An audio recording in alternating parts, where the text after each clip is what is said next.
Hola a todos, el día de hoy vamos a ver las preguntas del curso de física. Vamos con la primera pregunta, ¿no? Dice, la figura muestra dos conductores rectilíneos muy largos que transportan, como se muestra en la figura, las corrientes I1 y I2. Determine la distancia a partir del conductor 1 al lugar donde el campo magnético es nulo. Acá tenemos, digamos, la distancia de 6 centímetros. Ahora, para que el campo magnético sea nulo, estos dos campos magnéticos tienen que ser iguales. Ahora, a uno le hemos colocado una distancia X, al otro 6 menos X. La fórmula de campo magnético es esta, es decir, la constante por la intensidad entre 2pi por la distancia.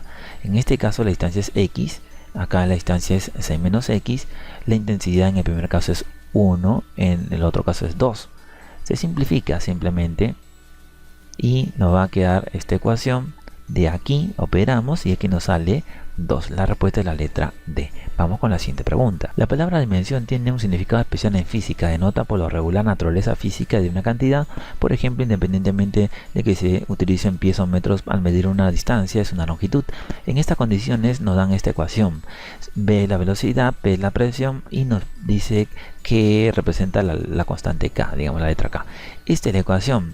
Ahora, esta es la presión, su fórmula es esta de acá. La velocidad es esta y su fórmula es esta de acá.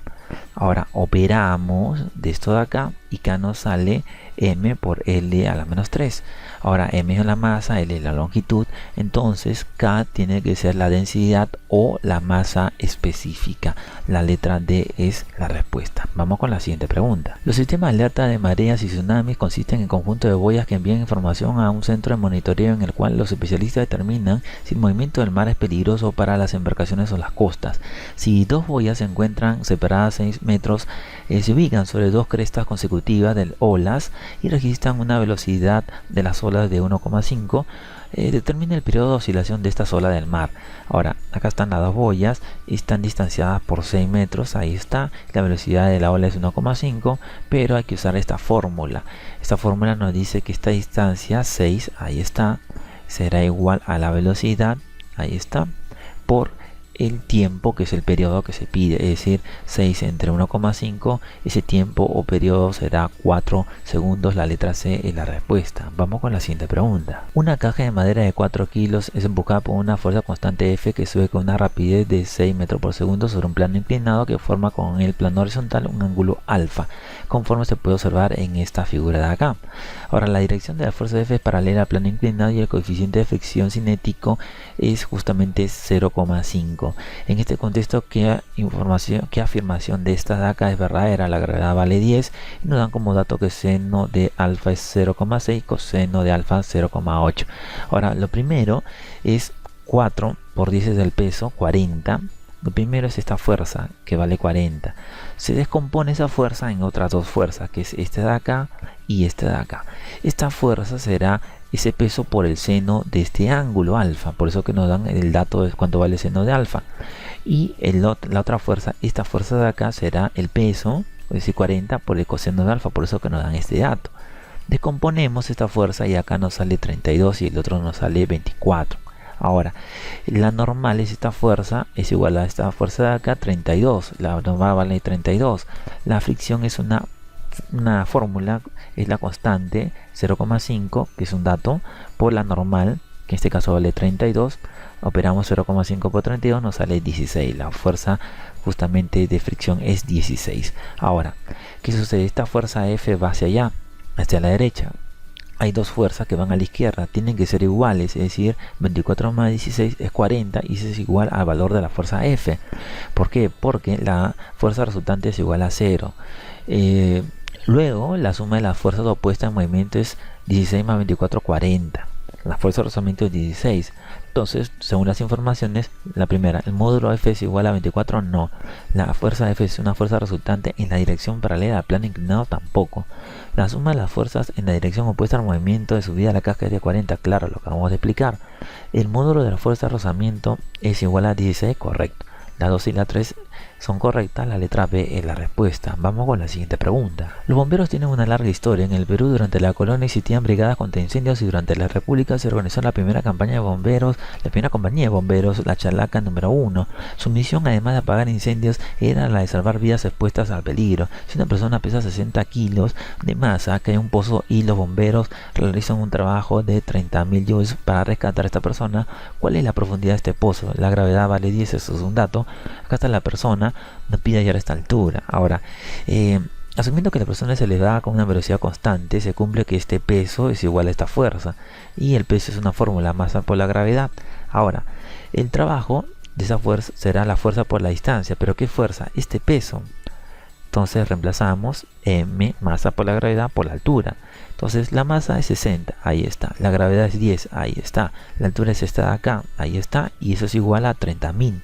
Ahí está, igualamos, operamos y la altura nos sale 50. La letra A es la respuesta. Vamos con la siguiente pregunta. Para evitar la congestión vehicular, los ingenieros de tránsito y tráfico instalan sensores a lo largo de las vías y luego procesan información en la central de control y cómputo.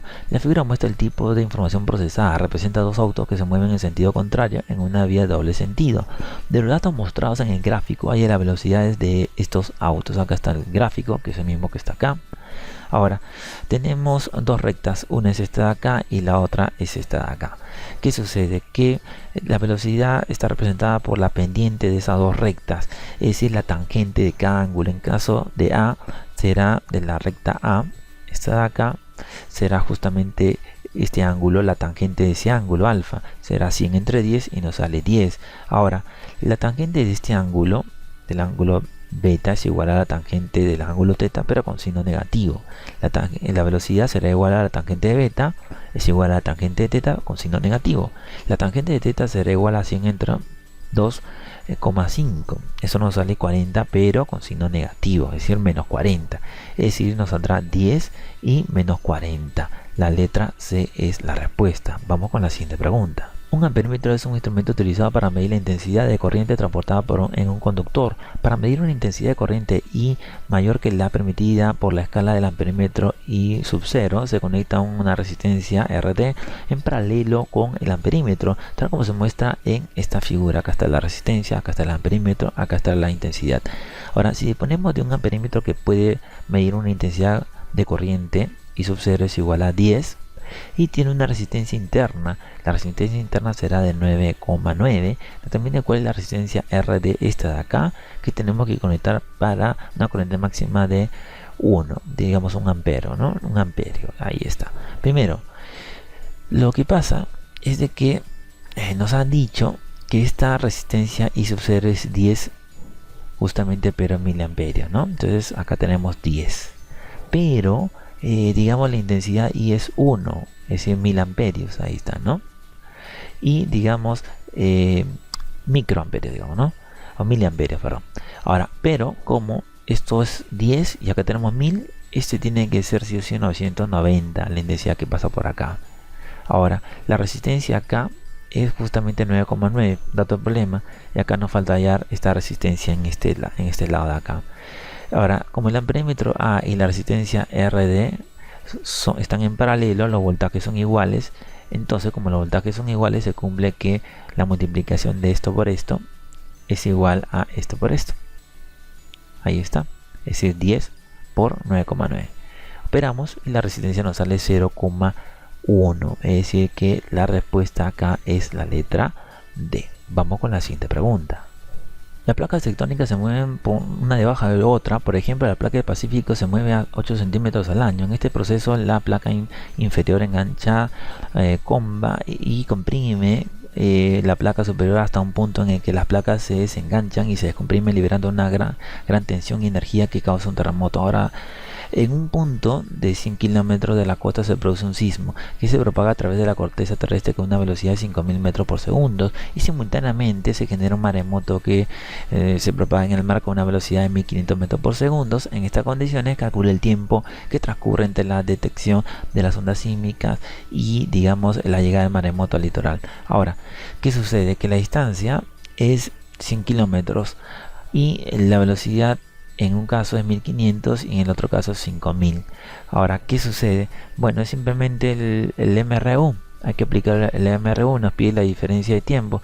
Por MRU, distancia, velocidad por tiempo. En el primer caso, digamos, es 100.000, digamos 100 kilómetros, vamos a poner así 100.000, y porque la velocidad vamos a trabajarla así con 5.000, y por el tiempo 1, en el otro caso, la velocidad es 1.500 por un tiempo 2. Operamos, el tiempo 1 nos sale 20 y el tiempo 2 66,7.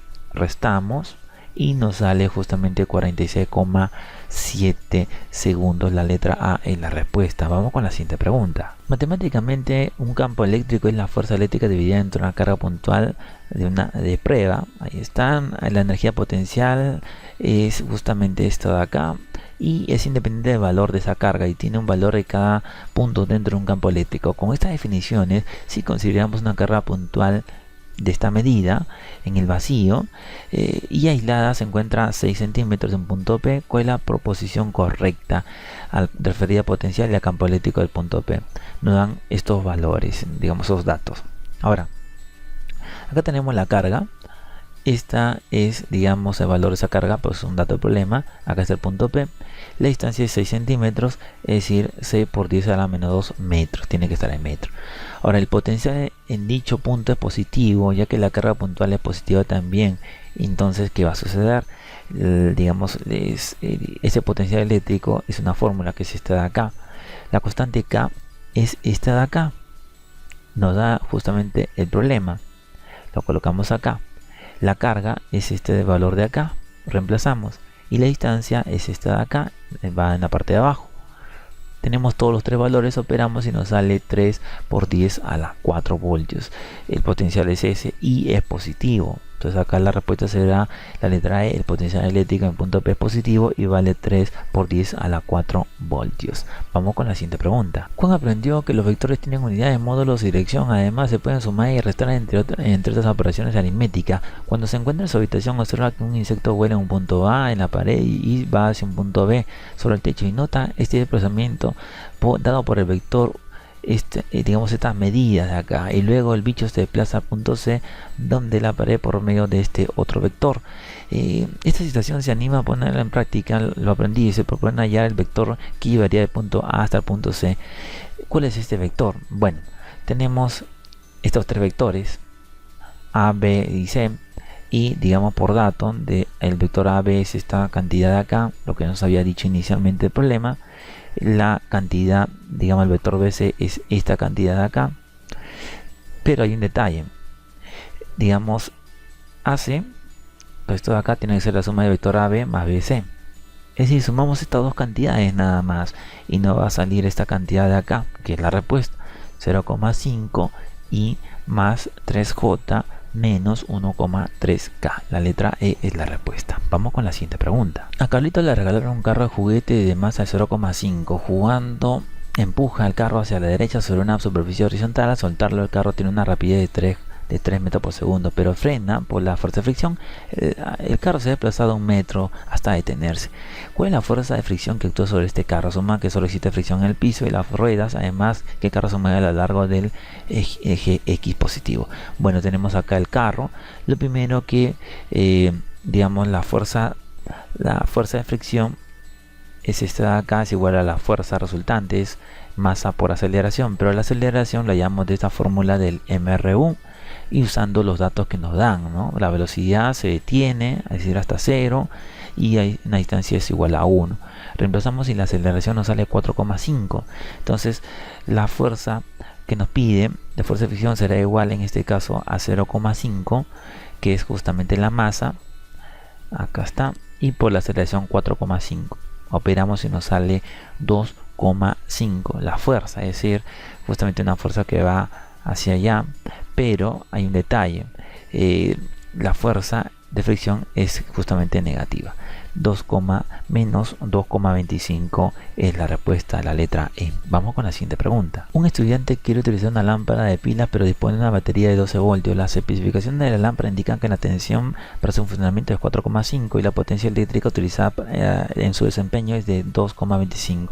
Para que la lámpara pueda ser conectada a una batería de 12 voltios será necesario colocar una resistencia eléctrica en serie de aproximadamente, bueno, tenemos acá esta batería, la resistencia, y digamos en el primer caso nos ha dicho que digamos todo es 12, hay uno de 4,5, para que sea 12 tiene que ser el otro 7,5. ¿Y qué sucede? Acá la resistencia L es la resistencia X.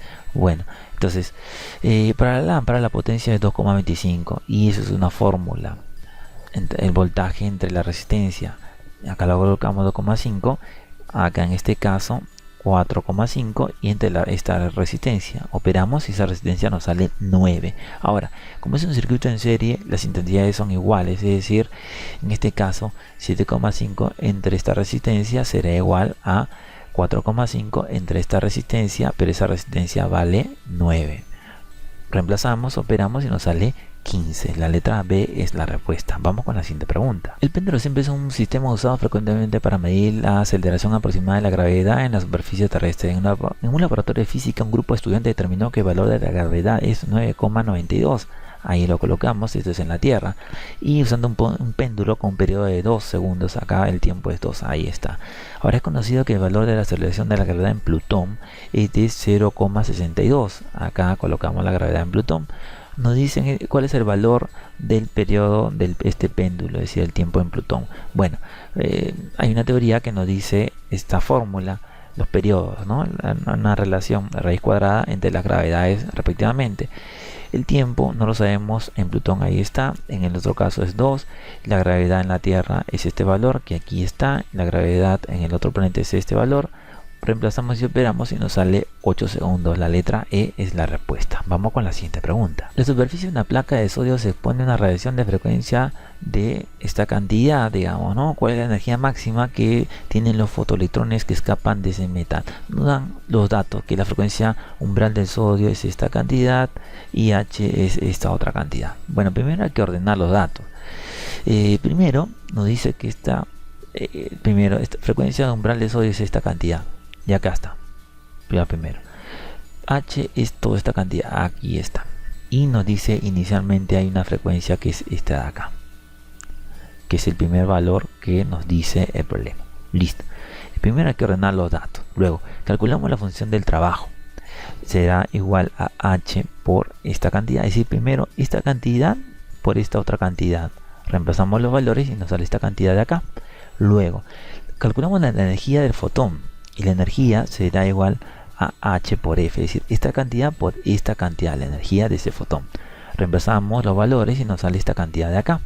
Luego, de la ecuación del efecto fotoeléctrico, ¿cuál es esta ecuación? Es esta energía, la ecuación digamos, del efecto fotoeléctrico será igual a esta cantidad, es esta cantidad más la energía máxima, que es justamente lo que queremos. Ahora tenemos este valor, claro que es este de acá, lo reemplazamos. Listo, tenemos este valor, claro, lo reemplazamos acá. ¿Y qué es lo que queremos hallar? La energía máxima. Entonces reemplazamos los valores, simplemente hay que restar. Y nos sale 19,8 por 10 a la menos 20. La letra E es la respuesta. Esperamos que les haya gustado este video, esperamos sus comentarios y sugerencias y los invitamos a que se suscriban a este canal para que puedan ver todos los videos que tenemos para ustedes. Gracias a todos.